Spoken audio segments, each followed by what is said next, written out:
All right. So, yeah, you, hi, Pafa. Hey, how's it going? I've had you on the interview seat before. So, tell us about you, like where you're from or what you do. I haven't seen you much here before, so obviously you've played a lot of this before. What other characters do you have, out of curiosity, other than Ness? Ness is my only character. The only Okay. character I do play was kind of for fun, Isabel, just because I really enjoy playing her. She's kind of just spam fair and Lloyd Rocket along with Pocket against Projectile. So it's just a character I play for fun. You have fun with Isabel. No one else has fun with your. No one else has fun with my Isabel or my Ness for that matter. But I have fun with it. And that's all that matters at the end of the day. Right. Your Ness was really fun though, both to watch and it seemed like to play. Thank you. Yeah, how do you feel about today? And I mean, you got really far in the bracket. You had a huge losers run. Yeah. I've kind of had a history over the past month of going because I'm originally a Kentucky player. That's where I originally started. Mm-hmm. So I'm just back up here because I go down there for school, and I'm currently taking a break. But past month, I've top 8'd my first 2 monthlies ever at Kentucky, and they were both after losing my second round. And to start off the bracket today, I lost to Daniel round 2. He's really good doc main. Yeah. Dr. Mario. I've never seen a Dr. Mario like that. For real. Yeah. I would eventually have to play him in losers semis, I believe, and it was a bit of a switch up because as Ness, we generally like to swing a lot. We like to throw out a lot of aerials. Everybody knows that. But against him, I had to play a lot more patient, space my moves a lot more, and just kind of camp him out, which is kind of not fun to watch. But to be fair, I don't think that was on stream. Yeah, it's a crime that they didn't put it on stream. That's okay. That's fair. We would have loved to see that. No. It's You okay. guys wouldn't have liked Sorry. that. I'm not judging you, by the way, for how you play and whatnot. But Yeah. What adaptations did you make Against for that losers Daniel set? you know, how about you move in? yeah. So More of a doc main. oh, you're a Dr. Mario? Sick. like- From time to time. Time to time. So the first set, I was just kind of going out swinging, just kind of trying to throw out a lot of aerials. Like I said, that's just kind of what Ness does. We can throw out like a million aerials in one short hop. Right. But second set, I kind of thought to myself, Dr. Mario doesn't really have many good approaching tools. I don't believe so. So I kind of just had to space him out with like safely spaced fairs, back airs, not that much PK fire because it is pretty laggy, and he did punish it a few times in the first set. Right.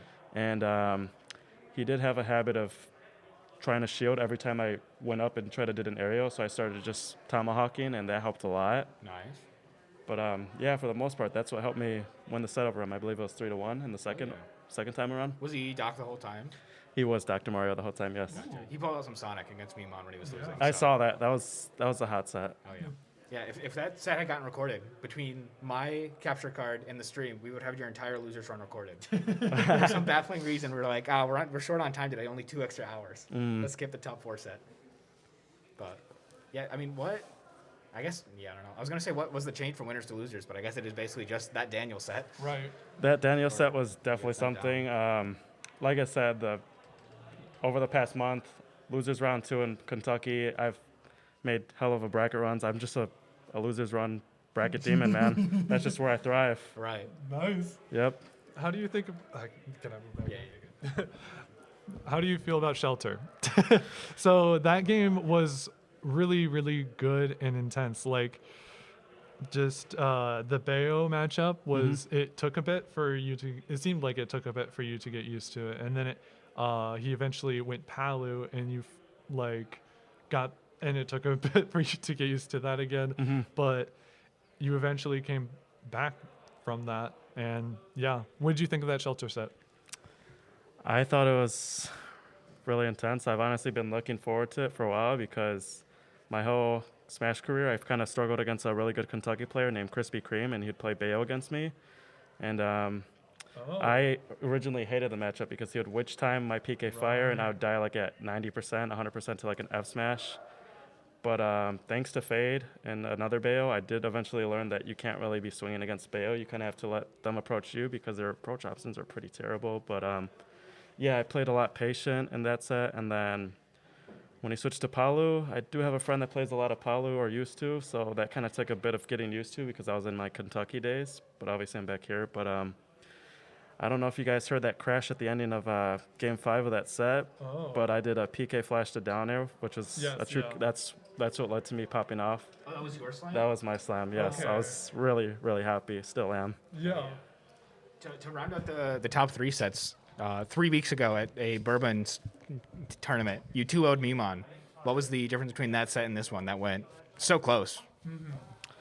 I feel like in that set, I was just able to just throw out a lot more aerials on his shield. He didn't really ever punish me by doing grab. He just kind of let the shield pressure rally up, and I just was able to keep shield pressuring him. But this time around, he adapted a lot better from the last set, and he would just grab me every time I landed with an unsafe fair, which I just, obviously, as you guys saw, I just kept doing it, and I was just really...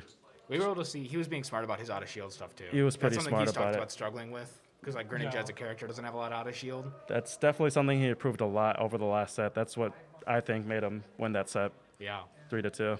Speaking about like long-term improvement, the last time you were out here was in October. And you made 5th place. I believe it was 7th. I believe Parallax got 7th and you beat him for 5th, if I remember. But either way, obviously this is a big improvement. What do you like just overall in the last 6 months? What are the biggest things that you think you've changed and like worked on? Well, kind of just what I've discussed against the sets today. I don't really throw out as much aerials. Like I still do, but when I'm down a game or like when I make these losers runs, I gotta stop and just tell myself I don't always have to throw out a million airs. I can kind of dash back and just kind of short hop around, which you guys probably saw a lot in my set. Right. Can just kind of play patient, even if it's not fun to watch.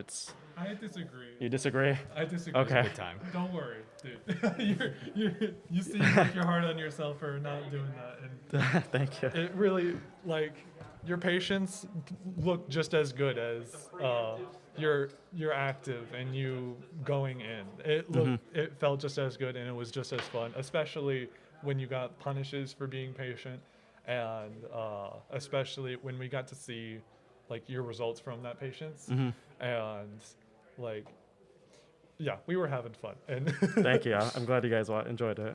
Yeah. Just to end off, like you are well loved all around the Midwest for, you sent out a bunch of people to tournaments. I think Frosty, you sent like a whole bunch of people.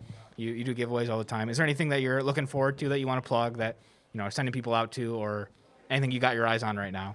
Yeah, so I am looking forward to one event at the end of May. I helped to found an organization in Kentucky known as the Cavalry. Okay. And we've kind of just started between 3 friends, and we eventually grew to a big squad that is now sponsoring players, and we are now sponsored by McDonald's. Let's go. So the admin kind of wanted me to tell everybody this, and I was kind of like, but I'm proud to say that at the end of May, the Cavalry crew from Kentucky will be coming up to Combo Breaker 2022. Okay. Well, you'll have us behind you.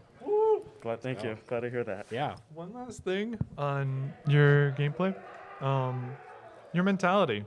How do you keep it throughout your sets or just throughout improving?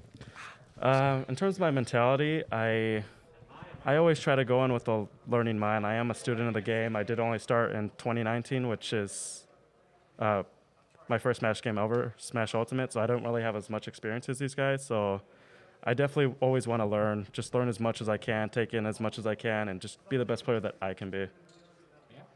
It's a good message. It seems like you think about the game very specifically too. Like, you're a student. I'm a student, yes, definitely. I'm still learning a lot. Yeah. Yeah. Good job on the run today. Thank you. I appreciate you guys. Yeah. Well done. Figure out how to maneuver you. Thank you. Get into the room. Thank you.